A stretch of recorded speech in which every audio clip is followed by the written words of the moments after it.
اعوذ باللہ من الشیطان الرجیم بسم اللہ الرحمن الرحیم رب اشرح لی صدری ویسر لی امری واحلل عقدۃ من لسانی یفقہوا قولی ربنا زدنا علما آمین یا رب۔ سورۃ المعارج آیت نمبر 19 سے 35 دیکھیں گے۔ آج کے سبق میں ہم دیکھیں گے اللہ تعالیٰ نے انسان کو کس طرح پیدا کیا، اس کی فطرت کیا ہے، اور پھر کچھ برے اوصاف یہاں بیان کیے گئے ہیں اور ان سے بچنے والے خوش نصیبوں کا ذکر ہے کہ ان میں وہ کون سی خصوصیات ہے، وہ کون سے کیریکٹرسٹک ہے، 8 سے 10 کے قریب بیان کیے گئے ہیں۔ تو ضرور سبق کے دوران یہ جو پوائنٹس بتائے جائیں گے انہیں ضرور لکھیں، اور نیت یہ رکھیں کہ آج جو سبق میں ہم سیکھیں گے وہ خوش نصیب لوگوں کے بارے میں بتایا گیا جن کے یہ اوصاف ہوتے ہیں۔ تو ہم نے یہی کوشش کرنا ہے کہ انشاءاللہ آج سے اپنی زندگیوں میں ہم اس پر عمل کریں گے اور اپنی زندگیوں کو اس کے مطابق کر لیں گے۔ تو دیکھیں، ہم پہلے دیکھتے ہیں آیت نمبر 19 میں اللہ تعالیٰ فرماتے ہیں ان الانسان خلق ہلوعا، کچھ شک نہیں کہ انسان کو اللہ تعالیٰ نے کس طرح پیدا کیا، ہلوعا یعنی بے صبرا پیدا کیا گیا ہے۔ تو اس سے پتہ چلا کہ انسان کی فطرت بتائی گئی کہ انسان کو نا اسی طرح پیدا کیا گیا ہے، وہ فطری طور پہ کس طرح ہے، ہلوعا یعنی بڑا بے صبرا ہے۔ اور مزید اس کے بارے میں بتایا کہ اس کی تفصیل اللہ تعالیٰ بیان فرماتے ہوئے نیکسٹ آیت میں، آیت 20 میں، کہ اذا مسہ الشر جزوعا، یعنی یہ ایسا انسان ہے، انسان کی فطرت تو ایسی ہے کہ جب اسے کوئی برائی پہنچتی ہے تو بہت جزا فضا کرنے والا ہوتا ہے۔ یعنی جب اسے کوئی تکلیف پہنچتی ہے تو جیسے ہی وہ تکلیف پہنچتی ہے تو جزا فضا کرنے لگتا ہے، اور خوف کے مارے اس کا دل پھٹنے لگتا ہے، اور پھر اس قدر وہ مایوس ہو جاتا ہے، اسے لگتا ہے کہ اب کوئی چیز یعنی ٹھیک نہیں ہوگی۔ اسے یہ گمان ہوتا ہے، وہ یہ سوچتا ہے کہ اب کبھی بھی خیر و عافیت حاصل نہیں ہوگی، یعنی بالکل مایوس ہو جاتا ہے، بالکل اس طرح سمجھیں کہ بڑا جلد باز، برداشت نہیں، بے صبرا، اور آپے سے باہر ہو جانا، گھبرا جانا، کوئی بھی تکلیف یا مصیبت آئے تو رو رو کر ہلکان ہو جانا۔ تو یہ انسان کی فطرت بتائی گئی ہے کہ یہ تو اس طرح ہے کہ تکلیف پہنچتی ہے تو اس کا یہ حال ہے، اس قدر بے صبری، اس قدر ایک خوف طاری ہو جاتا ہے کہ مایوس ہو جاتا ہے کہ اب کوئی اچھے دن نہیں آئیں گے۔ وَإِذَا مَسَّهُ الْخَيْرُ مَنُوعًا، اور جب اسے کوئی بھلائی پہنچتی ہے، یعنی جب اس کو کوئی تکلیف پہنچتی ہے اس میں بھی آپے سے باہر ہو جاتا ہے، اور اب اسے کوئی خیر مل جاتی ہے اللہ تعالیٰ کی طرف سے، کوئی بھلائی اس کو پہنچتی ہے تو وہ کیا کرتا ہے، منوعا، وہ نہایت روکنے والا، بخیل بن جاتا ہے۔ یعنی جب اسے اللہ تعالیٰ کی طرف سے کوئی نعمت حاصل ہوتی ہے تو دوسروں کے بارے میں بخل سے کام لیتا ہے اور اللہ تعالیٰ کے حق ادا نہیں کرتا۔ یعنی یہاں دیکھیں آپ، اللہ تعالیٰ نے انسان کی دونوں حالات میں اس کی فطرت بتائی ہے کہ مشکل آتی ہے تو یہ کیسے ری ایکٹ کرتا ہے، اور جب کوئی سے خیر ملتی ہے تو تب یہ کیسے ری ایکٹ کرتا ہے۔ یعنی دونوں حالات میں آپے سے باہر، دونوں حالات میں یہ کیا کرتا ہے، جزا فضا، اور پھر بخل سے کام لیتا ہے، حق ادا نہیں کرتا۔ تو اس کے بعد دیکھیں نیکسٹ آیت، یہ آیت بڑی خوبصورت ہے۔ اس آیت میں اللہ تعالیٰ نے بتایا کہ کچھ ایسے لوگ ہیں، خوش نصیب لوگ ہیں جو یہ برے اوصاف سے بچائے جانے والے ہیں۔ کون سے برے اوصاف؟ کہ وہ ہلوعا نہیں کرتا، وہ یعنی جزا فضا نہیں کرتا، وہ خیر کو روکنے والا نہیں بنتا۔ ایسے بھی خوش نصیب لوگ ہیں جسے اللہ تعالیٰ بچا لیتے ہیں۔ تو اب ان کی ہم دیکھیں یہاں اوصاف بتائے گئے ہیں، ایک ایک کر کے خوبصورتی سے ان کی کیریکٹرسٹک کو بتایا گیا ہے کہ کون بچا لیے جائیں گے، کون وہ خوش نصیب لوگ ہیں۔ الا المصلین، مگر وہ نمازی، یعنی نمازی کا سب سے پہلے ذکر آیا ہے کہ جو نمازی ہے اس کے اندر یہ اخلاقی کمزوریاں نہیں ہوں گی، اس میں یہ صفات نہیں ہوں گی، اس میں یہ کمیاں نہیں ہوں گی، وہ تو اس طرح ہے کہ وہ نمازی ہے، اور اللہ تعالیٰ نے اسے توفیق دی، اسے ہدایت عطا فرمائی، اور وہ اللہ تعالیٰ کی توفیق سے نماز ادا کرتا ہے۔ اور اس کی نمازیں کس طرح کی ہے، الذین هم علی صلاتہم دائمون، جو اپنی نماز پر دائمون یعنی ہمیشگی کرنے والا ہے۔ یعنی یہ ایسا شخص ہے کہ یہ اپنی نمازوں کو، صلاتہم، اپنی نماز کو، یہ اپنی نماز کو اپنی سمجھتا ہے اور اس کو اس طرح ادا کرتا ہے کہ ہر نماز کو وقت پر، اس کے وقت پر ادا کرنا، اور پھر اس میں یہ بھی شامل ہے کہ سکون سے نماز ادا کرے، خشوع و خضوع کے ساتھ نماز ادا کرے، عاجزی کے ساتھ نماز پڑھے، ٹھہراؤ ہو نماز میں، اور نماز جب ادا کریں تو اس میں خشوع ہو، یہ نہیں کہ نماز کے لیے کھڑے تو ہو گئے ہیں اور بار بار اپنے دوپٹے کو ٹھیک کرتے جا رہے ہیں، کبھی ایک ٹانگ پر کھڑے ہیں تو کبھی تھک کر پھر دوسری ٹانگ پر کھڑے ہو جاتے ہیں، کبھی بال سنوار رہے ہیں، کبھی آنکھیں ادھر ادھر کو گھوم رہی ہیں۔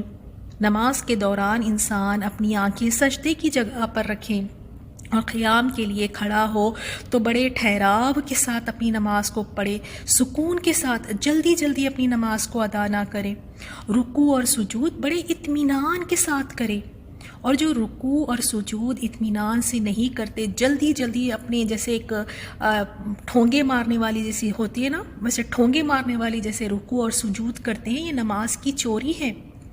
تو یہاں پہ یہ ساری چیزیں آ گئی، دائمون میں کون کون سی چیزیں آ گئی کہ وہ نماز کے اوقات کا بھی خیال رکھتے ہیں اور بڑی سکون اور خشوع و خضوع سے اپنی نماز کو ادا کرتے ہیں، بڑی عاجزی کے ساتھ، بڑے ٹھہراؤ کے ساتھ، اور اپنے رکوع اور سجود کو بڑے اطمینان سے کرتے ہیں۔ اور ہونا بھی اسی طرح چاہیے نا، انسان جب سجدہ کرتا ہے تو وہ اپنے رب کے بڑے قریب ہوتا ہے، تو سجدے کو تو ہمیں بہت انجوائے کرنا چاہیے، سجدے میں بڑی عاجزی کے ساتھ دعائیں کرنی چاہیے، تسبیحات پڑھنی چاہیے، اور نماز میں سکون کے ساتھ کھڑے رہے، یہ نہیں کہ ہر تھوڑی دیر میں حرکت ہو رہی ہے، کبھی کہیں خارش کر رہے ہیں، یا پھر اس طرح کی بھی ہماری نمازیں ہو جاتی ہیں۔ نماز کے لیے جسم کو ہم لا کر کھڑا کر لیتے ہیں، جسم حاضر ہوتا ہے اور نہ اس میں دیکھیں دماغ کہیں اور حاضر ہوتا ہے، تو پورے خشوع و خضوع کے ساتھ نماز ادا کرنا چاہیے۔ اور دائمون میں یہ بات بھی ہے، اس سے مراد یہ ہے کہ جب وہ کوئی نیک کام کرتے ہیں، ایک تو نماز ہو گئی اس میں، دوسرا یہ بھی ہے کہ جب یہ کوئی بھی نیکی کا کام کرتے ہیں تو اس میں دوام، یعنی اس میں ہمیشگی رکھتے ہیں، یعنی ثابت قدم رہتے ہیں۔ یعنی نیکی کے کام کس طرح کرتے ہیں؟ کوئی بھی نیکی کا کام آپ فی سبیل اللہ، دین کے لیے کچھ کر رہے ہیں، یا آپ حفظ کر رہے ہیں، یا کوئی آپ کی نفل عبادات ہے، صدقہ خیرات ہے، آپ کی نمازیں ہیں، جو کوئی بھی نیکی کا کام ہو نا، اس میں ہمیشگی ہو، اور اللہ تعالیٰ کو اس طرح کے عمل بہت زیادہ پسند ہے۔ صحیح بخاری کی حدیث ہے، آپ صلی اللہ علیہ وسلم نے فرمایا، اللہ تعالیٰ کو وہ عمل سب سے زیادہ محبوب ہے۔ کون سا عمل؟ ہمیں لگتا ہوگا شاید بڑے بڑے کوئی ایسی عمل کی بات آ رہی ہے، لیکن دیکھیں اللہ تعالیٰ کو کون سا عمل بہت زیادہ محبوب ہے، جسے ہمیشہ ادا کیا جائے، اگرچہ وہ کم ہی ہو۔ اور ہم کس طرف دوڑتے ہیں؟ ہم یہ نہیں دیکھتے کہ اس میں ہمیشگی ہو، اس کو میں ریگولر بیسس پہ کروں، میں اس کو اپنی زندگی کا حصہ بناؤں، مرتے دم تک یہ نیکی میرے ساتھ ہمیشہ میں اس کو کرتی رہوں، اس طرف ہمارا خیال یا دھیان نہیں جاتا۔ ہم کیا کرتے ہیں؟ ہم کوانٹیٹی دیکھتے ہیں کہ زیادہ کر لوں، زیادہ کر لوں، اور ایک دو مرتبہ زیادہ کر کے پھر بیٹھ جاتے ہیں، پھر کرتے ہی نہیں۔ بے شک آپ کا عمل تھوڑا ہی کیوں نہ ہو، چھوٹا ہی کیوں نہ ہو، کم ہی کیوں نہ ہو، لیکن اس میں ہمیشگی ہو، ہمیشہ اس کو کرے۔ چھوڑ پکڑ والی عادت نہیں ہونی چاہیے کہ دل میں آیا آج درس سن لیا تو چلے میں نماز بڑے شوق سے پڑھ لی اور اس کے بعد پھر نماز کو چھوڑ دی۔ اس طرح سے نمازوں کو نہیں ادا کرنا چاہیے، یا کوئی اور نیکی کے کام ہو۔ اور نماز میں ہمیشگی کس طرح؟ یعنی انہیں کوئی بھی مشغولیت، چاہے کتنے ہی بزی کیوں نہ ہو، یہ اپنی نماز سے نہیں رکتے، انہیں کوئی مشغولیت نہیں روکتی، اور نہ ہی دنیا کا کوئی فائدہ انہیں نماز سے غافل کرتا ہے۔ یعنی اتنے پیارے لوگ ہیں کہ یہ چاہے کچھ بھی ہو جائے اپنی نمازیں بالکل نہیں چھوڑتے، اس سے غافل نہیں ہوتے۔ ہماری طرح نہیں کہ تھک گئے ہیں تو فجر کی نماز گول، مہمان آ گئے ہیں تو کام میں پھر کئی نمازیں یعنی ڈیلے کر کے نمازیں پڑھتے ہیں۔ اس میں ڈیلے بھی نہیں کرنا چاہیے، اوقات پر، ٹائم پر پڑھنا چاہیے۔ باہر شاپنگ کے لیے نکلے، نمازیں گول ہو گئی، کبھی پڑھی کبھی چھوڑ دی، تھکے ہیں، طبیعت خراب ہے، یا پھر کہیں شادی سے آئے ہیں، شادی بھی آ کے موقع پر تو نمازیں کتنی ساری لوگ چھوڑ دیتے ہیں۔ تو اس طرح نہیں، یہ اللہ ان کی جو اوصاف یہاں بتائے اللہ تعالیٰ نے وہ یہ کہ وہ ان کی نمازوں میں ہمیشگی ہوتی ہے، وہ ہمیشہ اپنی نمازوں کو ادا کرتے، کوئی چیز انہیں نہیں روکتی۔ اللہ تعالیٰ ہمیں واقعی اس طرح بنا دیں کہ اتنی ہمارے دلوں میں نمازوں کی محبت ہو، چاہے کچھ بھی ہو جائے لیکن نماز کو وقت پہ ادا کرنے والے بنیں، نماز پہ۔ اور جو اس طرح کی جو نمازی پڑھتے ہیں تو پھر دیکھیں اللہ تعالیٰ ان کو ثابت قدمی عطا فرماتا ہے۔ پھر جب ان کے اوپر کوئی مشکلات آتی ہیں نا تو وہ جزا فضا نہیں کرتے، وہ مایوس نہیں ہو جاتے، اللہ تعالیٰ پھر ان کی رہنمائی کرتا ہے، اللہ تعالیٰ بچا لیتا ہے ان کو ان چیزوں سے۔ اسی طرح جب ان کو کوئی خیر ملتا ہے تو اس میں بھی ایک دم سے روکنے والے نہیں بن جاتے، بخل نہیں کرتے۔ تو الحمدللہ اس کے دیکھیں نماز کے کتنے فائدے ہیں۔ اب نیکسٹ آیت میں اللہ تعالیٰ نے فرمایا وَالَّذِينَ فِي أَمْوَالِهِمْ حَقٌّ مَّعْلُومٌ، اور جن کے مالوں میں حق مقرر ہے، یعنی یہ اتنے اچھے ہیں، یعنی آپ کہیں کہ مومن ہیں، ان کا ایمان اتنا کامل ہے کہ جو کچھ اللہ نے انہیں عطا کیا ہے اس میں یہ حق سمجھ کے لوگوں کو دیتے ہیں۔ کس کو دیتے ہیں؟ للسائل والمحروم، سوال کرنے والے کو جو سوالی بن کر آتا ہے اس کو بھی، اور المحروم کو، محروم یعنی جو سوال نہیں کرتا، ان دونوں کا وہ حق سمجھ کے اپنے مال میں سے نکالتا ہے۔ کوئی اس کے دل میں کوئی تنگی نہیں محسوس ہوتی کہ ہائے یہ میں نے کیا کرنا ہے، کیوں میں نے دینا ہے، یہ تو بلکہ سائل اور محروم کا حق سمجھ کر اس کے مال میں ایک مقرر اس کا جو ہے وہ حق سمجھ کے ان کو نکال کر دیتا ہے۔ اور واقعی ایسے کئی اللہ والے لوگ ہیں جب بھی انہیں کوئی مال ملتا ہے یا ان کی سیلری ہے یا ان کی مہینے کی جو تنخواہ ہے اس میں سے ایک بہت بڑا حصہ وہ یعنی لوگوں کے لیے نکال دیتے ہیں، حق سمجھ کے نکالتے ہیں، کوئی ایسی احسان جتانے والی بات نہیں بلکہ وہ حق سمجھ کر نکالتے ہیں۔ یعنی ان کے اموال میں ضرورت مندوں کا حصہ مقرر ہوتا ہے، طے شدہ ہوتا ہے۔ اللہ ہمیں بھی توفیق دے کہ جو کچھ اللہ نے ہمیں عطا کیا ہے اس میں سے کچھ حصہ ہم مقرر کر دیں، کوئی ایک اماؤنٹ فکس کر لیں، کوئی ایک حصہ اس کو طے شدہ کر کے نا اس حصے کو مقرر کر کے سائل کو دیں اور محروم کو دیں۔ سائل تو پوچھ لیتا ہے، کچھ محروم یعنی ایسے ہوتے ہیں جو سوال نہیں کرتے۔ تو ہمیں اتنے الرٹ بھی ہونا چاہیے، اتنی ہمیں اپنے آس پاس ہمیں نظر بھی رکھنی چاہیے کہ اگر آس پڑوس میں کوئی ہے یا خاندان میں کوئی ایسے ہیں جو مانگتے نہیں ہیں، کیونکہ کئی لوگ نہیں مانگتے، ضرورت کے باوجود ان کو اتنی ضرورت ہوتی ہے لیکن پھر بھی وہ کسی سے کچھ نہیں مانگتے، تو ان کا بھی ایک حصہ ہوتا ہے، ایک مقرر حصہ۔ تو انشاءاللہ آج سے ہم سب نے کیا کرنا ہے، جو کچھ اللہ نے ہمیں عطا کیا ہے ہمارے مال میں سے اگر تھوڑا ہے تو تھوڑا ہی صحیح، ہم انتظار میں رہتے ہیں کہ جب زیادہ ملے گا تو ہم لوگوں کو دیں گے، چلیں جتنا اللہ نے ہمیں دیا ہے اسی میں سے ہم اللہ کے بندوں کا حصہ نکالیں گے، اور اس طرح مال میں برکت بھی آتی ہے۔ تو یہاں اور کون سی اوصاف بتائے گئے کہ ان کے مالوں میں دوسروں کا حصہ مقرر ہوتا ہے، ضرورت مندوں کا طے شدہ حصہ وہ رکھتے ہیں اور بڑے خوش دلی سے نکالتے ہیں، بوجھ سمجھ کر نہیں۔ اب نیکسٹ آیت میں اور ان کے اوصاف بیان کیے گئے، والذین یصدقون بیوم الدین، اور وہ لوگ یوم جزا یعنی یوم الدین کی تصدیق کرتے ہیں، یعنی ان کا پورا ایمان ہوتا ہے، وہ یقین رکھتے ہیں یوم الدین جو انصاف کا دن ہے۔ اب دیکھیں جس انسان کو یہ یقین ہو کہ ایک ایسا دن آنے والا ہے جس میں انصاف ہونے والا ہے ہر ایک چھوٹی چھوٹی بات کا، تو پھر بتائیں یہ انسان کس قدر یعنی پھونک پھونک کر قدم اٹھائے گا۔ یہ تو کسی کے ساتھ زیادتی کرنے سے پہلے 100 مرتبہ سوچے گا، یہ کسی کا حق مارنے سے پہلے کئی مرتبہ سوچے گا، کیونکہ اس کو کیا ہے، یقین ہے کہ ایک دن آنے والا ہے، اور وہ کون سا دن ہے، انصاف کا دن، جس دن اللہ تعالیٰ سب کو انصاف دلائے گا۔ یعنی اور اس میں اس کو کوئی شک و شبہ نہیں ہے کہ کبھی پتہ نہیں آئے گی کہ بھی نہیں، اس کا وہ انکار بھی نہیں کرتا، اس میں اس کو کوئی شک نہیں ہے، اس کا پورا یقین ہوتا ہے کہ ایک دن آئے گا۔ اور یہی چیز ہمیں سیدھی رکھتی ہے کہ ایک دن آئے گا، یوم الدین ہے جو انصاف کا دن ہے، تو اس پہ یقین رکھتا ہے وہ۔ اور نیکسٹ دیکھتے ہیں ہم نیکسٹ آیت میں، والذین هم من عذاب ربهم مشفقون۔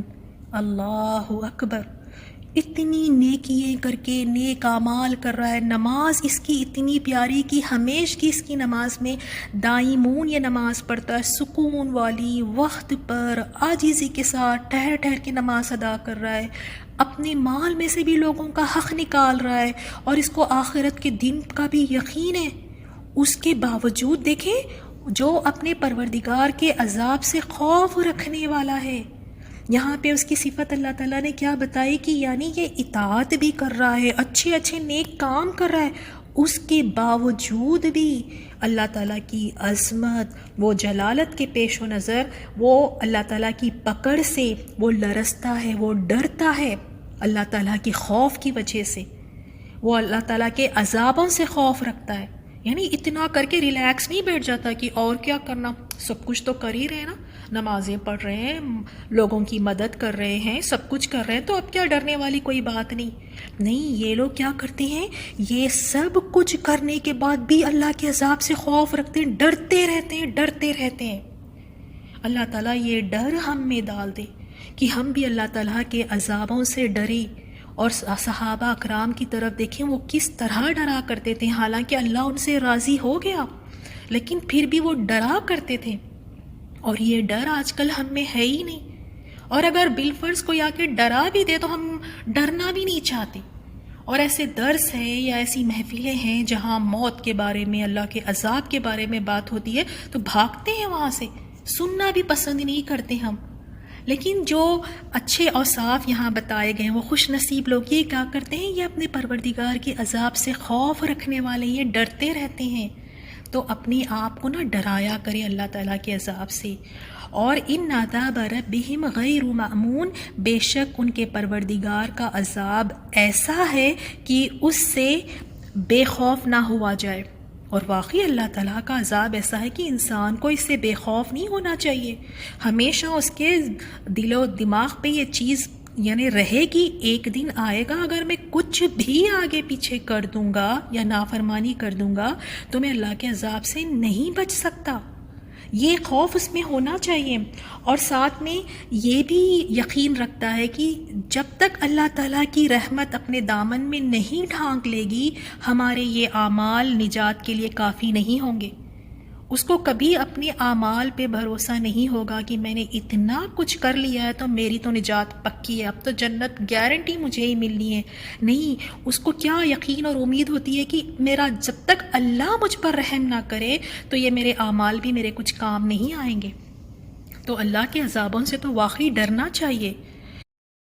آیت نمبر 29 میں والذین هم لفروجہم حافظون، اور جو لوگ اپنی شرمگاہوں کی یعنی حرام سے حفاظت کرتے ہیں، یعنی حرام سے اپنی شرمگاہوں کو روکتے ہیں اور انہیں ایسی جگہ سے بچاتے ہیں جس سے اللہ تعالیٰ نے منع کیا ہے، اور وہ ساری چیزیں جو زنا کی طرف لے کر جاتی ہیں، وہ سارے راستے، وہ سارے جگہ جو چیزیں ہیں جو کچھ زنا کو لیڈ کرتی ہے، زنا کی طرف جاتی ہے، وہ سارے چیزوں سے دور رہتے ہیں اور اپنی شرمگاہوں کی بھی حفاظت کرتے ہیں۔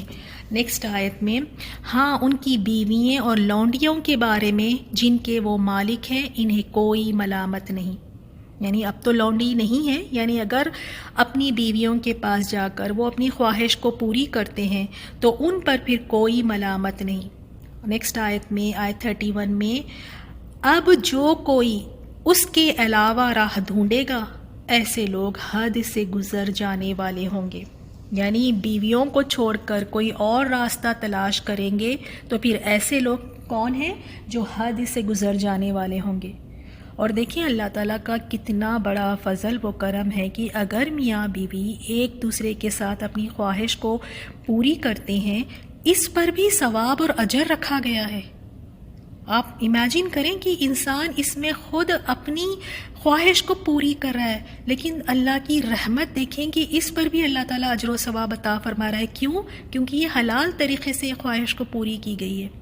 اگر یہی خواہش کو حرام طریقے سے پورا کریں گے تو اس پہ پھر اس کو گناہ بھی ہے اور اس پہ پکڑ بھی ہے، اس کے لیے اس پہ سزا بھی ہے۔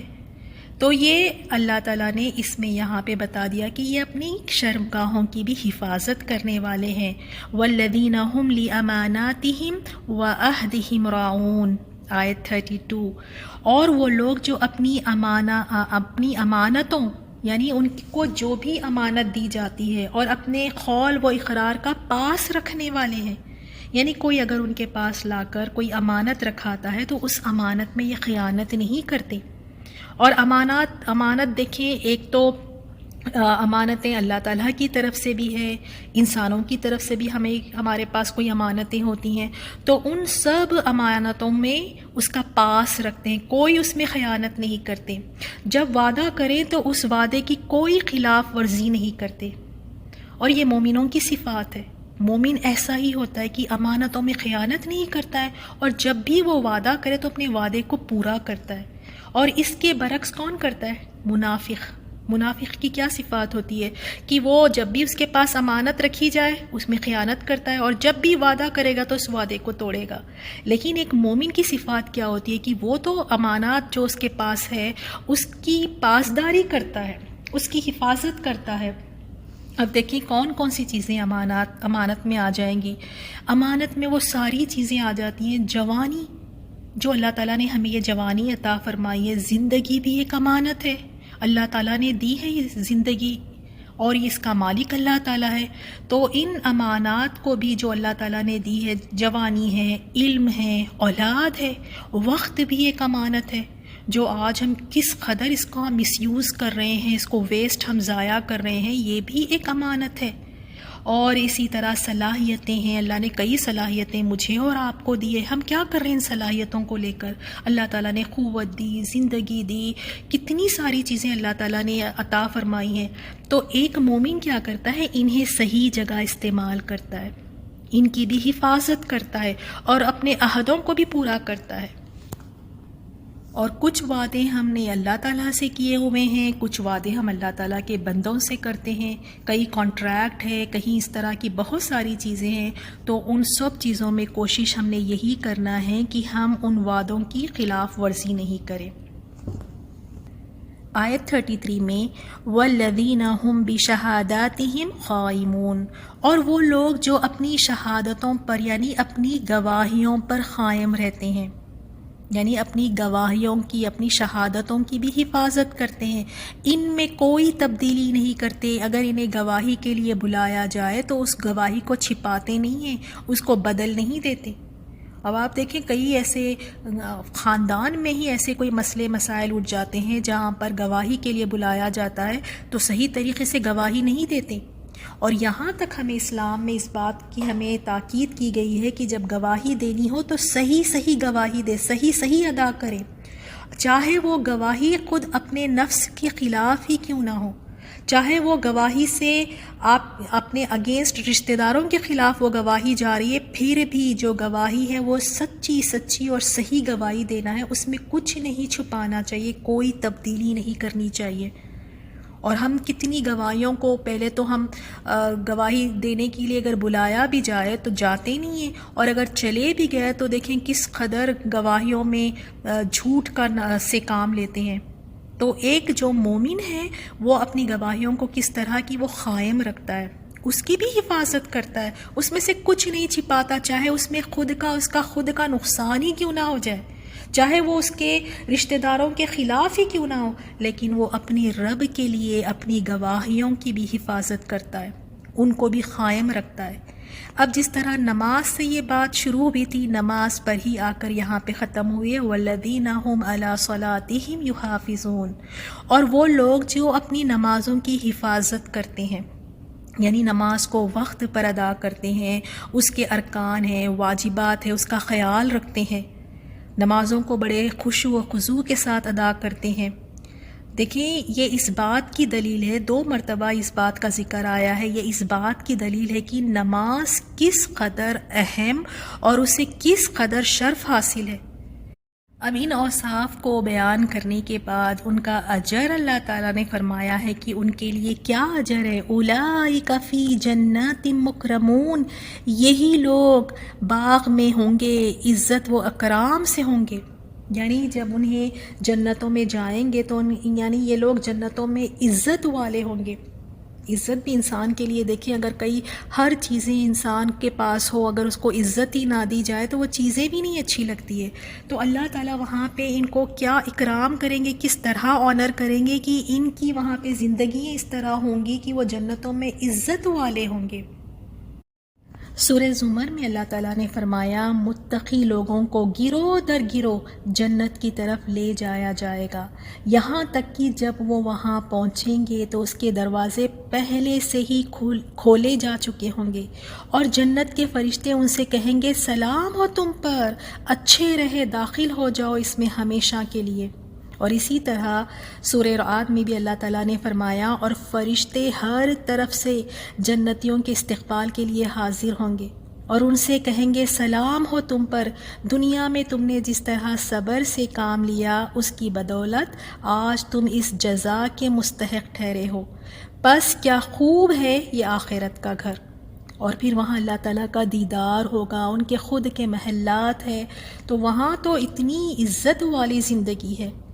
تو الحمدللہ دیکھیں آج کی آیات میں ہم نے دیکھا کہ وہ کون سے خوش نصیب لوگ ہیں جو اللہ تعالیٰ جنہیں اللہ تعالیٰ بچائے گا برے اوصاف سے. کون سے برے اوصاف کی جب اس کو کوئی تکلیف پہنچتی ہے تو اس میں وہ جزا فضا مایوس نہیں ہوتا ہے، اور جب اس کو کوئی خیر پہنچتی ہے تو اس میں وہ بخیل نہیں بن جاتا، بخل نہیں کرتا، لوگوں کو بھی خیر پہنچانے سے رک جاتا ہے. تو ان برے اوصاف سے یہ لوگ بچائے جاتے ہیں. تو اللہ تعالیٰ سے ہم دعا کرتے ہیں کہ ہماری نمازیں واقعی اس طرح خوبصورت ہو کہ اللہ تعالیٰ ہماری نمازوں کو قبول فرمائے. اور قیامت میں سب سے پہلا سوال حقوق اللہ میں نماز کے بارے میں ہوگا، پہلا سوال کی نماز کے بارے میں. اگر یہ صحیح نکلی، یہ اگر صحیح رہی تو پھر باقی کے اعمال بھی دیکھے جائیں گے. تو سمجھیں کہ سب سے پہلا کوشچن پیپر اگر اسی میں ہم فیل ہو جائیں تو پھر ہمارے دوسرے کوشچنس کا کیا بنے گا کوشچن پیپرز کا.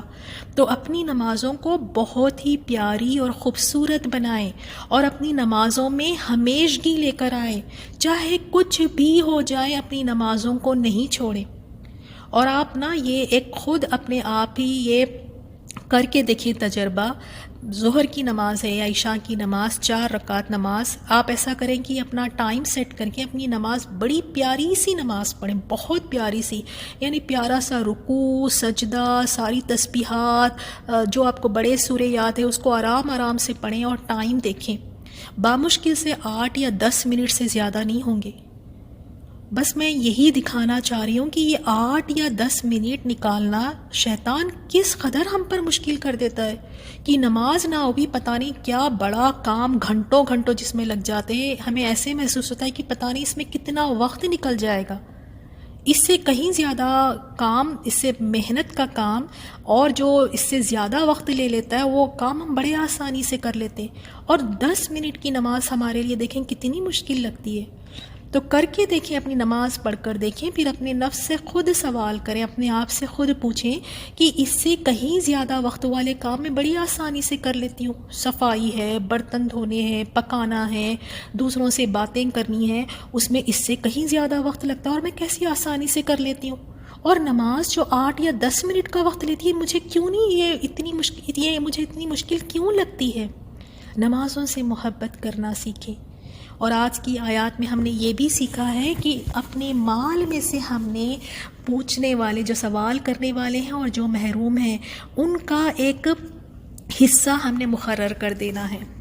الحمدللہ. تو ان آیات کی تلاوت سنیں اور ان آیات کی تلاوت سننے کے بعد ضرور ایک ایک پوائنٹ کو نوٹ ڈاؤن کریں اور ہم سب ضرور کوشش کریں گے کہ یہ ساری جو اوصاف یہاں بتائے گئے ہیں وہ ہم ضرور ان پر عمل کریں. جزاکم اللہ خیراً.